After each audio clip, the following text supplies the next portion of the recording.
Hello, Namaskar, good evening. Welcome to NCERT's live interactive session. This is Simran Singh. And you are all watching us on PM eVidya, channel number 6 to 12. Or you can also connect with us through our YouTube channel that you all know. It's NCERT Official. So viewers, it's around 4 PM on your watch, and regularly we come up with our special sessions for this 1 hour, that is from 4 PM to 5 PM. And a very warm welcome to all our viewers on the 4th day of online training on open educational resources and licenses, organized by CIT NCERT in collaboration with SEMCA Coal. We are conducting these training sessions from 25th April to 29th of April 2022. And today, as you all know, it's 28th April, so it's the 4th day of our online training, where we are going to discuss about harnessing open educational resources for achieving educational goals. So here you'll receive all the information about how OERs could be used for achieving important and significant educational goals. In the conversation, we are also joined by an expert, so let me introduce him to all our viewers. We have with us Professor E. Ram Ganesh. Namaskar, sir. Good evening. A very warm welcome in the session, sir. Thank you. We are delighted to have you in conversation with us. Sir is Director at Institute for Entrepreneurship and Career Development and DDU Kaushal Kendra. Bharatidasan University, Tiruchirappalli has joined in from Tamil Nadu. A very warm welcome. Viewers, throughout our live interactive session, if you have any of the queries, so you may write to us on the comment section of NCERT Official. Besides, here is our contact number that is flashing on your screens. It is 8800440559. Apart from that, we try to take all your queries, your questions on this session itself. But still, if any of your messages remain unanswered, you can also write to us at this mail ID that is flashing on your screens. It is training.helpdesk@ciet.nic.in. So let's commence the 4th day of our online training on harnessing OER for achieving educational goals. So sir, over to you. What do we have for all our viewers in today's session? Thank you very much, madam. Thank you, sir. Having the introduction. Distinguished learners, distinguished participants, friends, good evening to all of you. It is indeed a great pleasure for me to be part of the 5-day training program on the topic of the significance, OERs and licenses, organized by Central Institute of Educational Technology and NCERT in collaboration with the SEMCA and DTH. In fact, I'm extremely happy to be part of it, for the matter of fact that I would like to keep you informed of the developments of OER or how it has to be harnessed. OER have to be harnessed for achieving educational goals. We are living in the era of 21st century education. We are changing the world with the technology. But for technology, sometimes we would not be able to achieve our goals the way we want. So technology has become part and parcel of our life. And every individual, irrespective of their career, have to leverage high-profile technology for achieving their goals. In that way, it is a high time for us to explore how we can harness OER for achieving educational goals. In the 21st century education, as Alvin Toffler rightly pointed out, in the era of 21st century education,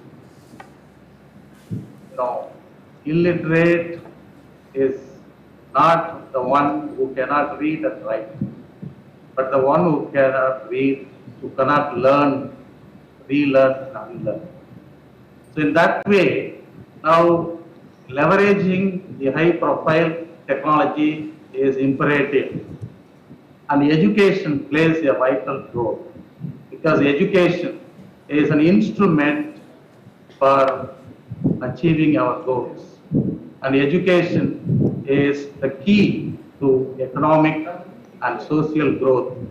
And governments across the world are looking to improve their educational systems, leveraging the technologies and recent developments in technologies too. So in that way, I think education is highly related to economy and social transformation. I remember the great saying that but for quality education, the economic growth and social transformation would not be feasible to India. And it is a high time also for me to remember the great saying of Albert Einstein. I fear the day technology will surpass human interaction and the world will create a generation of idiots. But at the same time, the same Einstein said, insanity is doing the same thing over and over again, but expecting different results. So if you want to get rid of the insanity, perhaps you have got to use the modern tools.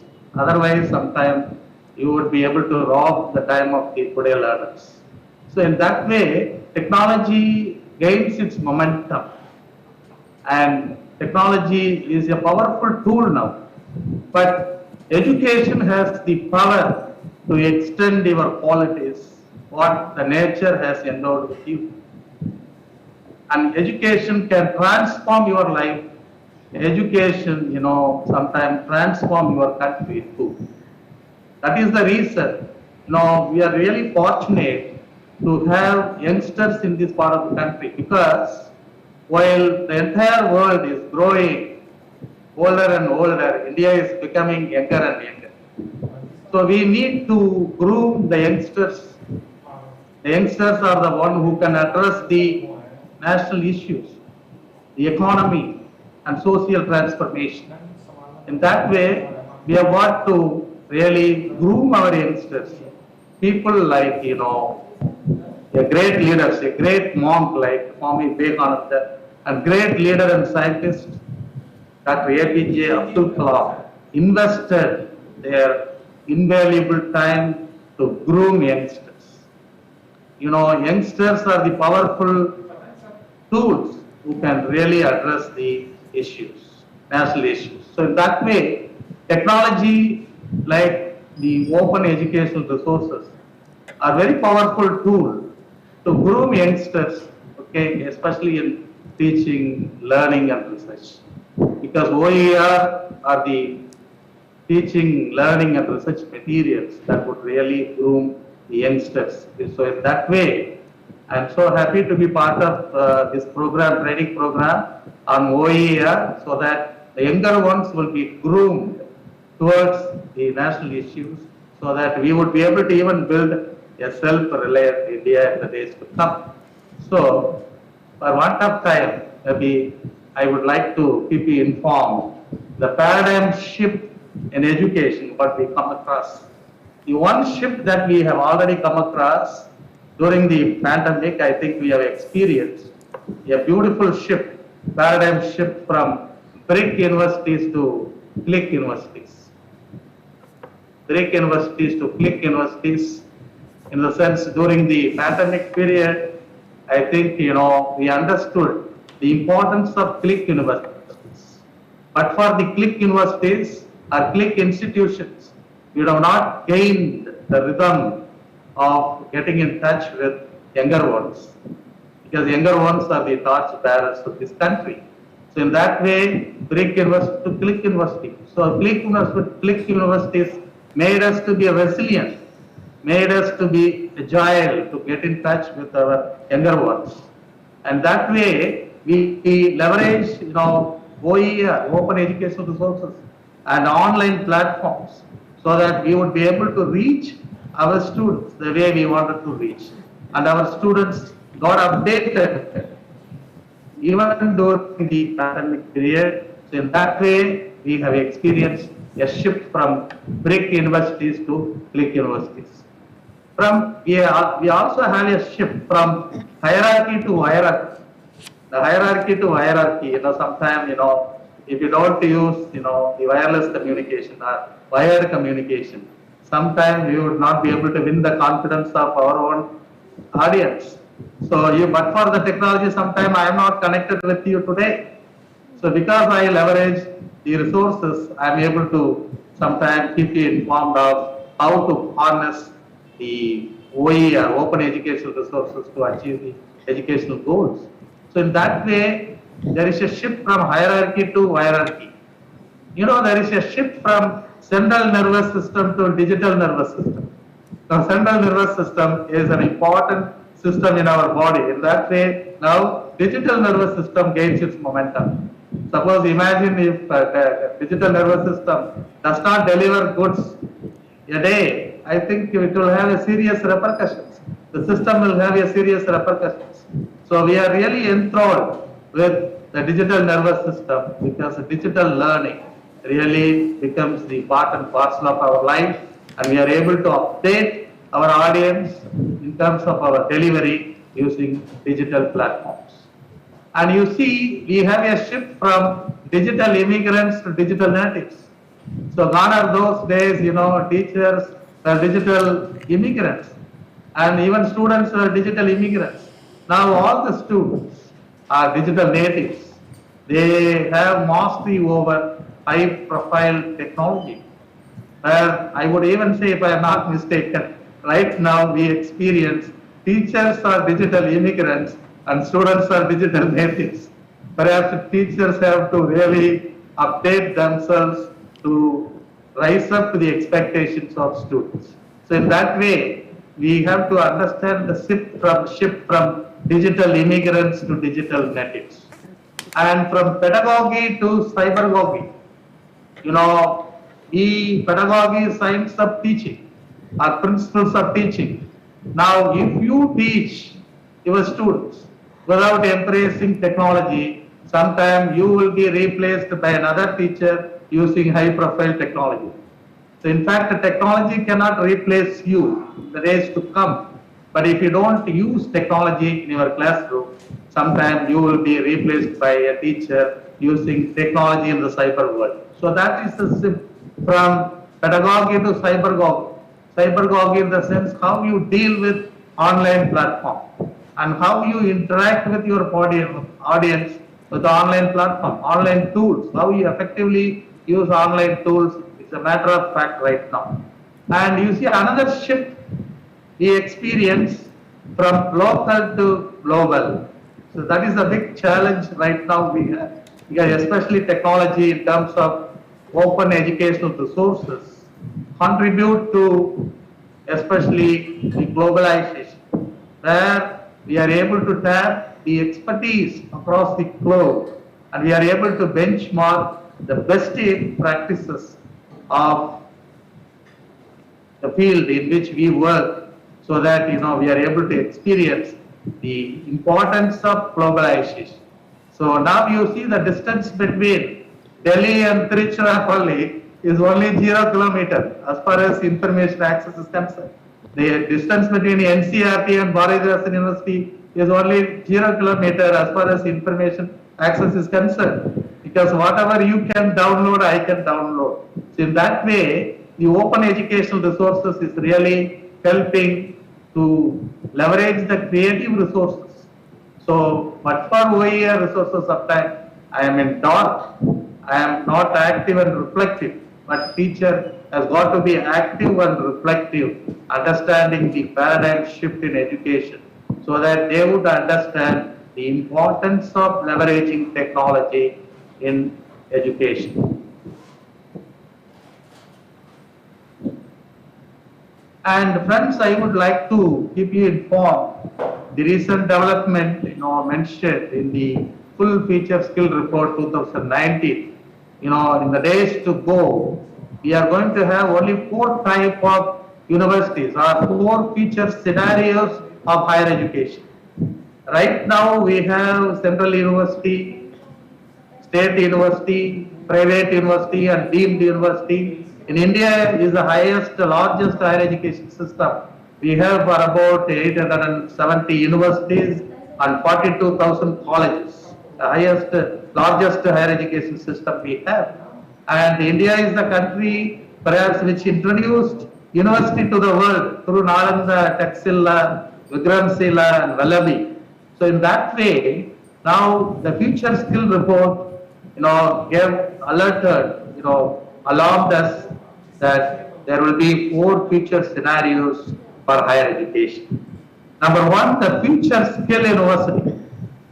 Now, the responsibility, the sense of responsibility of future skill university is to be keen on the problems encountered by the world, complex problems encountered by the world, and the responsibility, sense of responsibility of this future skill university is to find a solution for the problems encountered by the society or the world. And we have literally experienced, now the whole world, was in the outbreak, especially COVID outbreak, and how the whole world, put their mind back to find the solution for the COVID outbreak in terms of vaccination, whether it is Covaxin or Pfizer or Covishield, they are able to control the viral disease. So in that way, the future skill university will be keen to understand the problems encountered by the world and the sense of responsibility of it to find out the solution for the problems encountered by the society. And your friends, you see, 63% of the academics of high profile agreed that this type of university would exist in the days to come. And the second type of university called the networked university. Networked university, it is not, sometime couple of years, couple of decades after, you are going to have, you may not have the central university or state university system, perhaps you have the skill university or networked university. The very purpose of networked university is digital import and digital export. How technology can be exploited to help the world to sort out the problems encountered by it. So in that way, technology, will be tailored by the network university, so that technology will make them, make the people to put into comfortable zone. In that way, the network university is going to play a very important role. And 46% of the academics across the globe agreed that this type of university would exist. And third type of future scenario for higher education is my university, which is quite interesting, that the students are going to build their own curricula on their interest. Perhaps even now students and alumni are part of the curriculum development, but still, what extent the curriculum would really help students to become what they love to become. Sometimes the curriculum is preventing them to become what they love to become. Curriculum must be very flexible.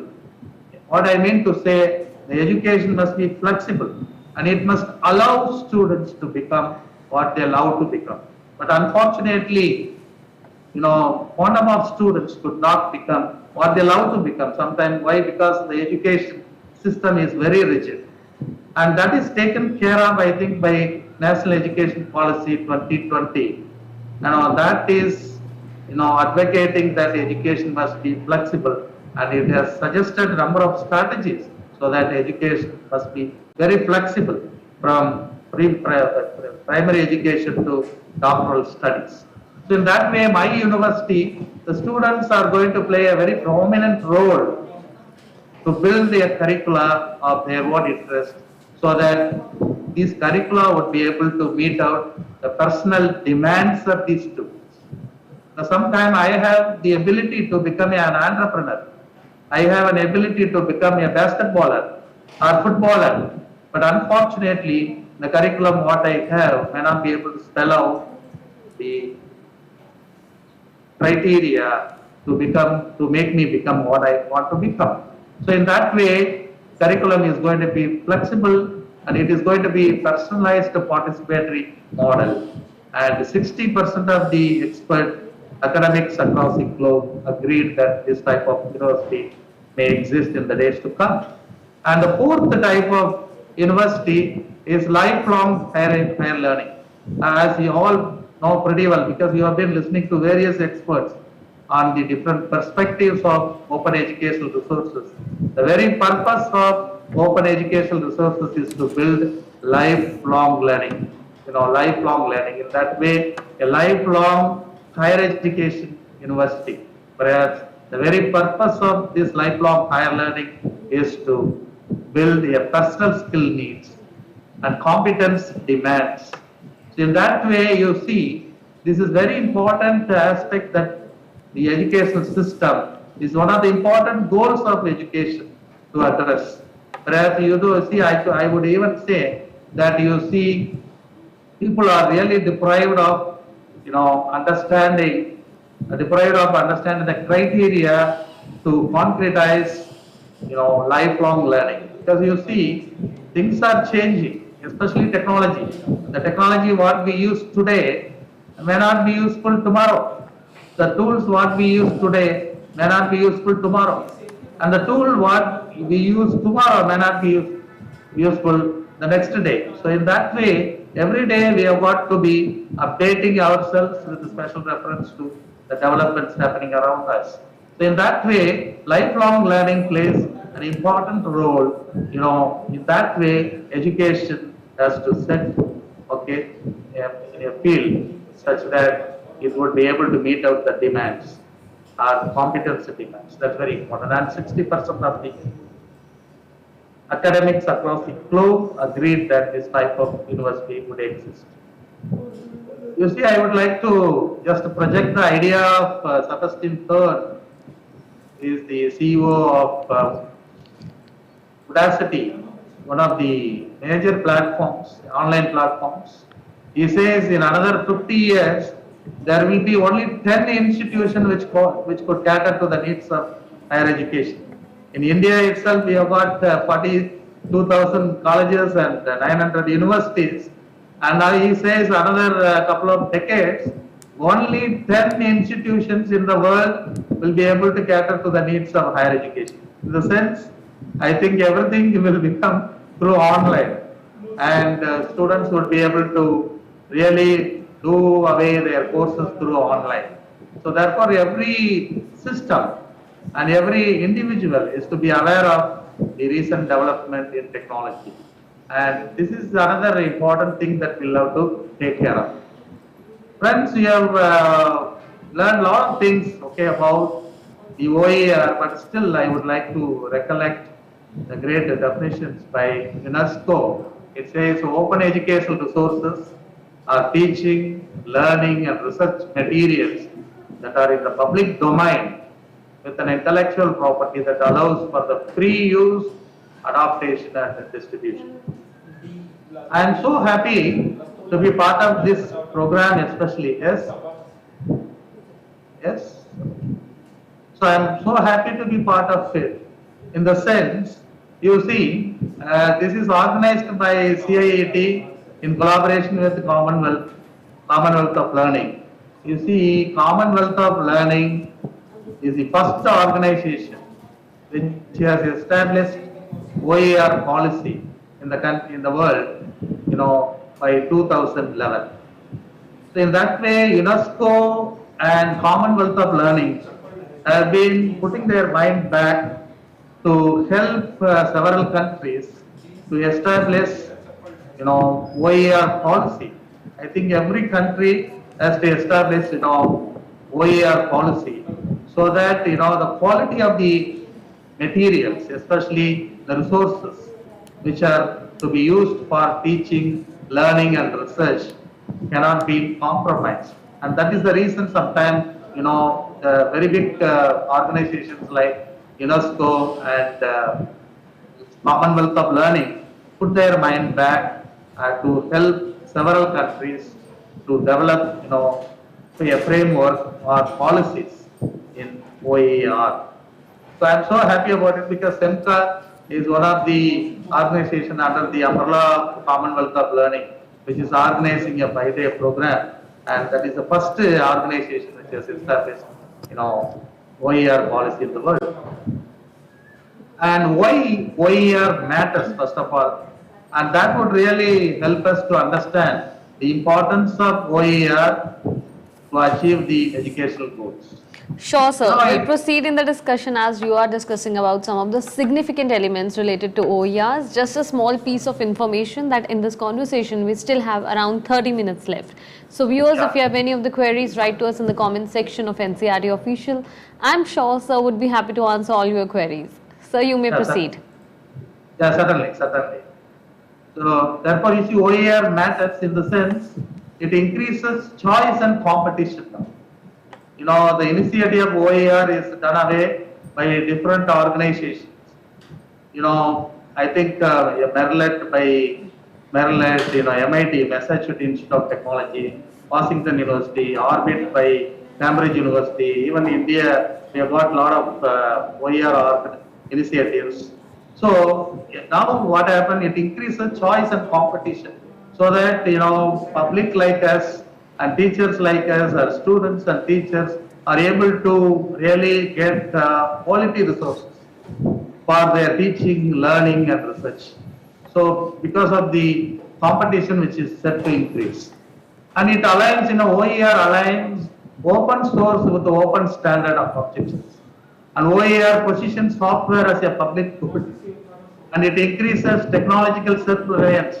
OER reduces vendor lock-in and increases transparency. That is very important. Transparency is there.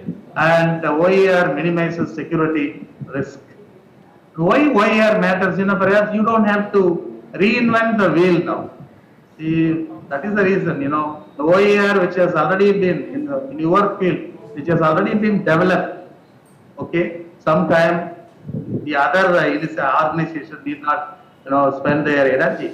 So you don't have to reinvent the wheel. So that is now we are able to have the quantum of OER to exploit, to use, what I mean to say. And you are able to share the good practices, the best practices. Suppose when I deliver, okay, a particular subject, particular topic in mathematics or chemistry, now I would be able to find out, identify the best practice or the best resource which are available, so that I would be able to update my audience. And that is how OER is helping me to achieve the educational goals. And another important thing is capacity building. Now I am able to find out, okay, the gap in their understanding, of the teachers, for which, I can just prepare a capacity building. And I have the OER, I would be able to leverage OER, open educational resources, to conduct the capacity building, professional development programs as you organize. And it breaking down barriers to learning now. You don't have to rely on only your teacher. Sometimes the audience do not have to rely on me. And they can just, leverage open educational resources. And they would be able to sometimes corroborate and get the synergy of utilizing the open educational resources. So that will break down the barriers to learning. So in that way, the networking between teaching practitioners, especially I would like to point out the COIL, that is collaborative online international learning. That's a beautiful platform where you would be able to interact with the experts in your field. And you can make your students to interact with students across the globe. So in that way, networking between teaching practitioners and cross-fertilization of ideas between the disciplines and faculty is possible. You will be cohesive. So in that way, OER really open educational resources matters. This is how they are able to address the educational goals in the world. So in terms of teaching, learning and research, the values of OER for achieving education goals, I would say, knowledge is our common wealth. Knowledge is our common wealth. Now, it gives the equal access to everybody. See, there is no disparity at all. That is the reason I told you, sometimes students of Harvard University and students of Indian University are equal, because, we are able to utilize the open educational resources. That's a good symptom we've experienced. All high profile institutions come forward to share their resources. And that is a good thing. Okay, we experience it right now. Equal access is possible. And inclusive economic growth and inclusion. Perhaps every domain is included. OER is able to address inclusive education. And collaboration is possible. For development of OER, collaboration is possible. Sometimes I may have to collaborate with the CIET, because I am a professor of educational technology in our university. Sometimes I collaborate with Central Institute of Educational Technology, UGC CEC, Consortium for Educational Communication. So in that way, we are able to collaborate with institutes of national importance, and we develop OER and we get license, and that resource is useful to so many people. And respect of diversity. Now that is another important aspect that we'll have to understand, because the diversity, we are not able, sometimes education is not able to drive the diversity. That is very important. Your leadership should really attend the talents and diversity. So in that way, OER is very appreciable, because it is able to understand the diversity, and accordingly, OER, open education resources, will be able to beat out the diversity. And look at the cost and quality, very cheap. Whereas free of cost, open education resources free of cost. You will be able to redistribute, you will be able to reuse, you can customize whatever the way you want. Therefore, cost and quality, very cheap and sometimes free of cost. And it provides lifelong learning. The best model, NUS, National University of Singapore. Every student used to be there in NUS for about 10 years. Why? Because it provides, it develops open educational resources to update them whenever they want to update themselves, to prove themselves in their career. Now the updation is very much available in the institution in terms of open educational resources. So in that way, lifelong learning is ensured. So these are the values actually. And I would like to spot out some of the OER initiatives in India, especially National Digital Library, National Knowledge Network, Shodh Gangotri, ePrints at IISc, Consortium for Educational Communication, Project Ekalaiva by IIT Mumbai, Acropedia by Indian Council of Agriculture, ePG Pathsala project, now for want of time, and NPTEL, and then NROE, National Repository of Open Educational Resources, National Program on Technology Enhanced Learning, Project Oscar, Open Educational Resources for schools, especially Homi Bhabha Center for Science Education, and NIAS OER, TES Test India for Teacher Education, and Knowledge Repository for OER. These are all the Indian initiatives which really help people to use OER so that they can really realize the education goals. So one important thing of open educational resources, is that involving people at grassroots level is the key for the sustainability of OER as a people's movement. See, I tell you, the beekeepers in the forest of Uganda, beekeepers in the forest of Uganda have learned honey gathering techniques using OER developed by experts. So it is how OER is able to attempt to address the grassroots level. Now grassroots OER's grassroots engagement is a huge success in India, not only in Uganda and Canada, it's a huge success in India too. And that is the reason we welcome and we propagate, advocate, people to use open educational resources. It is not only for educated people, it is useful for even people at the grassroots level. So they learn, especially ICAR, they have a lot of open educational resources and they educate farmers, and farmers with a limited system, with limited devices, and they are able to even use the ideas, they are able to leverage open educational resources, and they are very productive. They are very productive. In that way, the OER's engagement in India has become a huge success. I'm so happy about it. And promise of OER for achieving the Sustainable Development Goals. As you know, UNESCO has listed 17 goals, and we love to connect our ideas. We have to connect our ideas to SDG goals, because we are living in the 21st century education, and we must develop capacities to address the 21st century education.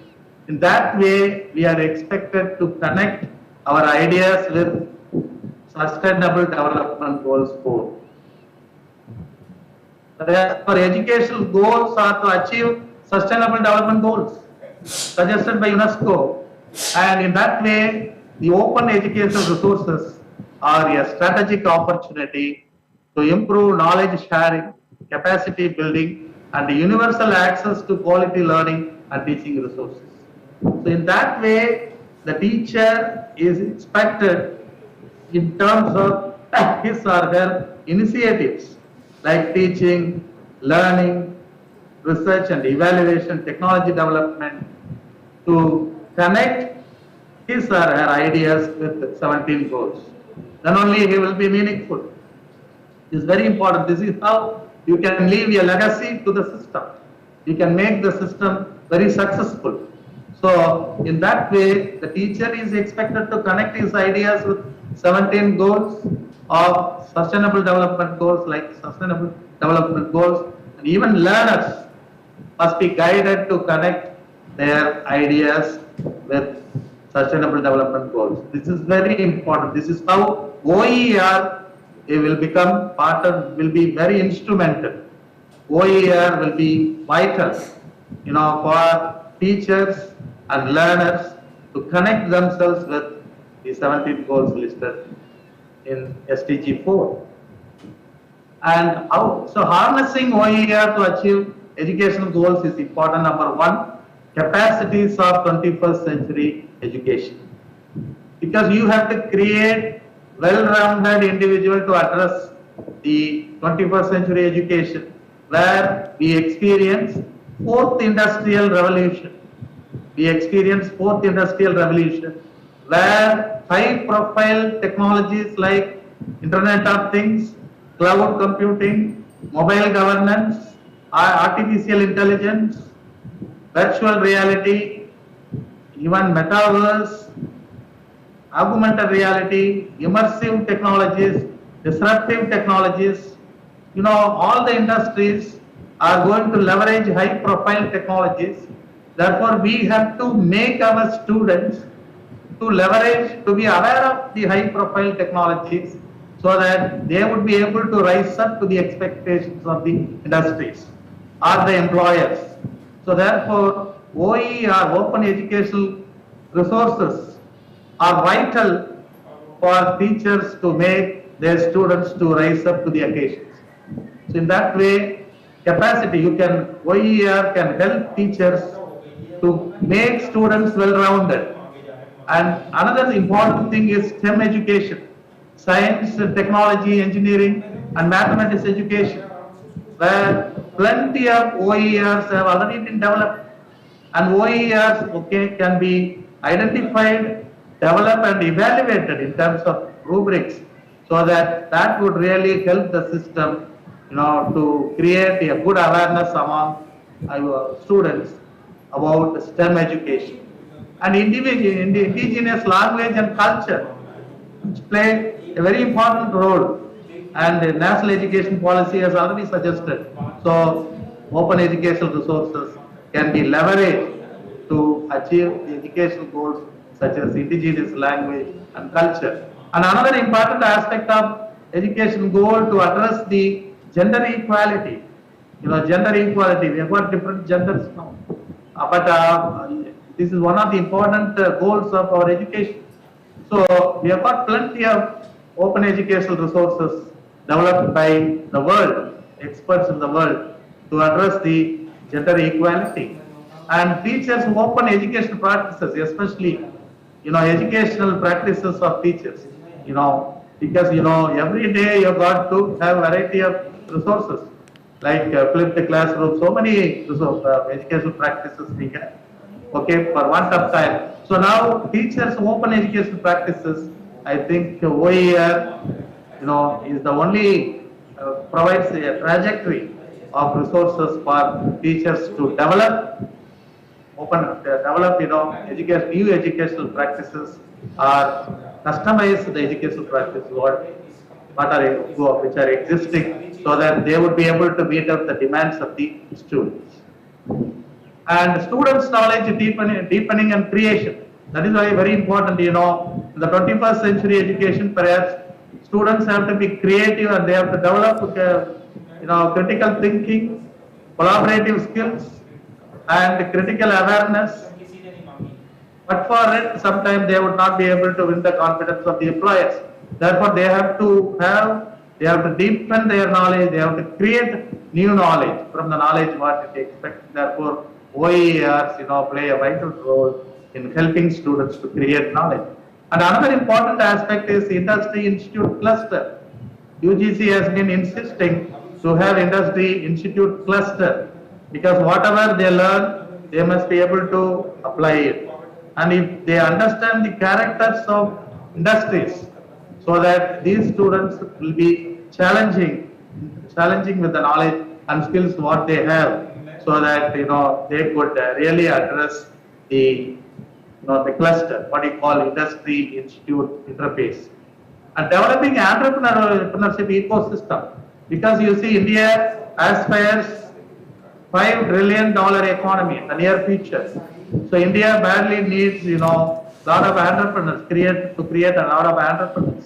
So therefore, developing entrepreneurial ecosystem, especially if you go through the OER, Open Educational Resources, developed by Rice University, perhaps that gives a lot of momentum for younger ones to become entrepreneurs. Because this country requires a lot of entrepreneurs, requires to produce a lot of entrepreneurs. As you know, India is the third largest in startup ecosystem. And a quality assurance mechanism, that is also very important, especially in institutions. Now NIRF ranking, you have got NAC and world ranking institutions. Quality assurance mechanisms have to be developed, and OERs are instrumental. OERs are key, the institutions to develop quality assurance mechanisms. Similarly, non-formal learning with a focus on adult literacy education. OERs play a vital role now for non-formal learning too. And higher education, you see, OERs have to be honest. You have to honest OER, especially to create a synergy between research and innovation, and then startup incubation centers. So innovation, research and innovation with the startup incubation centers. That is also very important. And you've got to set up incubation center in higher education institutions in partnership with industries. And you've got to set up agricultural technology park to promote technology incubation and dissemination.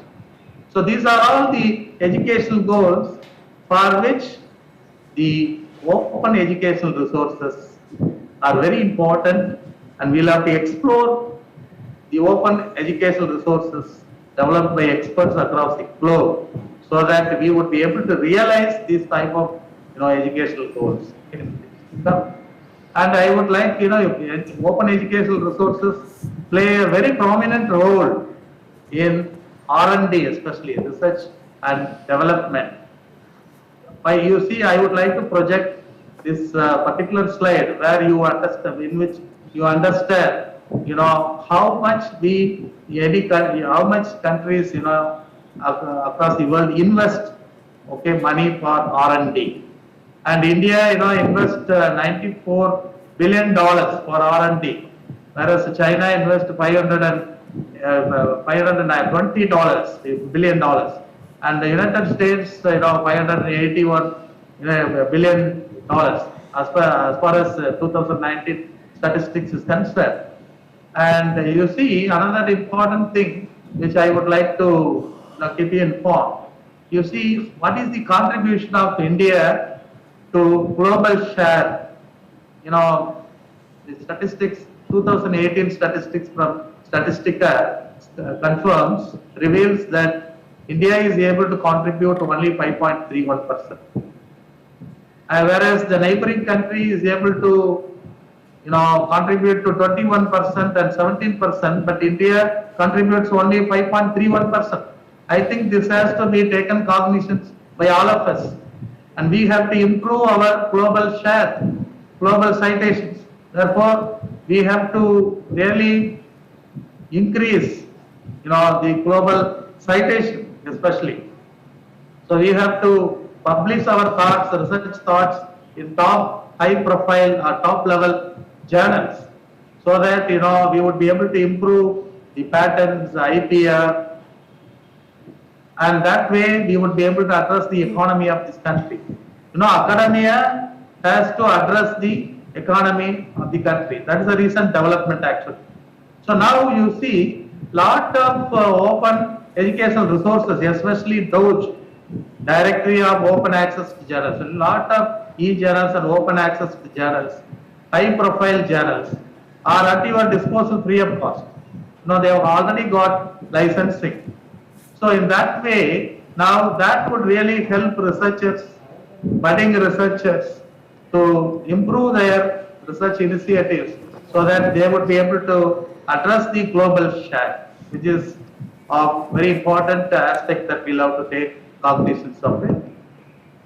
And you see current state of lack of innovation that we are experiencing, especially IPR and patents, global standardization of efforts, number of Indian product companies, interaction between academia and industry cluster. I think you see the World Intellectual Property source I have already given you. You see the patents that we have obtained, is remarkably very less.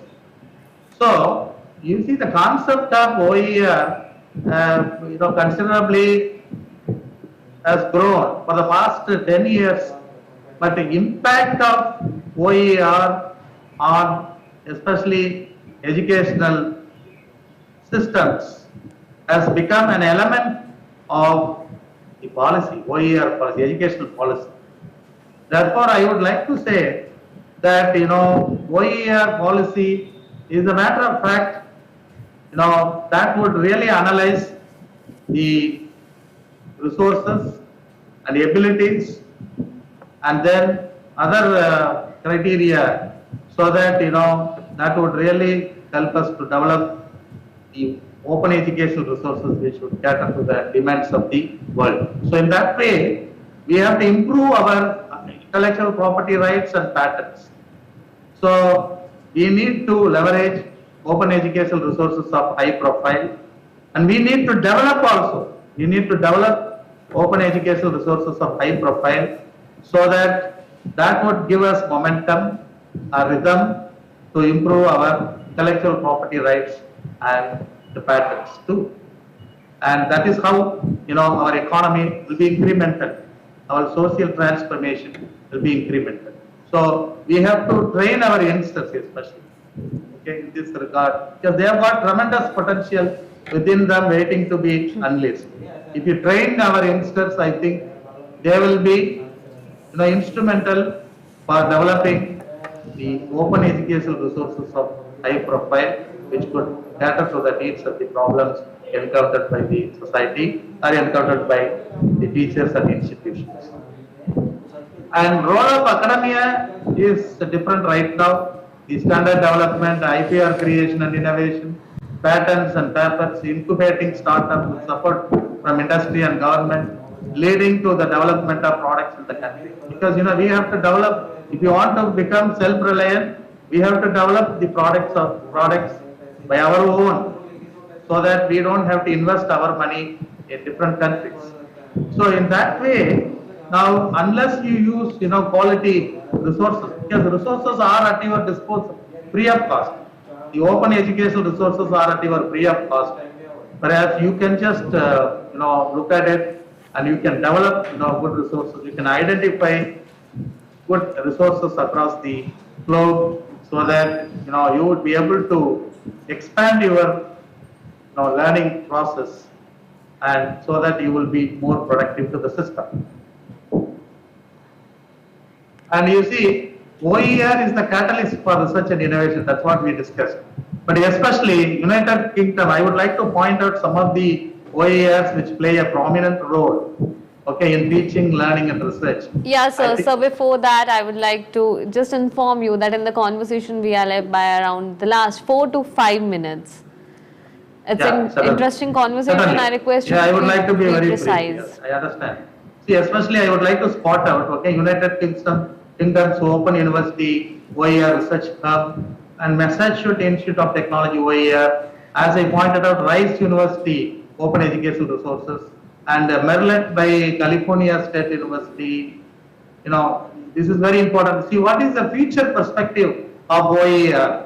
Perhaps I would like to, briefly, point out that, this is a very big responsibility on our shoulder while developing the open educational resources. Number one, validation of quality of open educational resources. What extent, research must happen. We'll have to research on the validation of quality of open educational resources, number one, and then translation and localization of the content. That is very important towards translational research. Web access for disabled people, but still we don't have adequate resources for meeting out the needs of the disabled people. So web access for disabled people, because we don't have adequate assistive devices or assistive resources to help the disabled community to access the resources. This is a very important aspect where we'll have to meet out our research and technical issues related to accessibility. This is also another important aspect, okay, which is the aspect of future perspective of OER. So thank you very much for the opportunity that you have extended to me, and if you have any queries perhaps, okay. Thanks a lot, sir. Thank you so much for being a part of this conversation. It's an honor for us to have you on board with us for this conversation. So very quickly, I would like to have your reaction on this statement that you just mentioned in the presentation. How could we involve people at the grassroots level to ensure sustainability of OERs? Yeah, certainly. That's what I was telling you. India, especially grassroots engagement in the OER is a huge success in India and other countries. I have just sustainability is definitely can be ensured. That is previously gone are those days, even when I was doing my doctorate, I did not have much resources to leverage.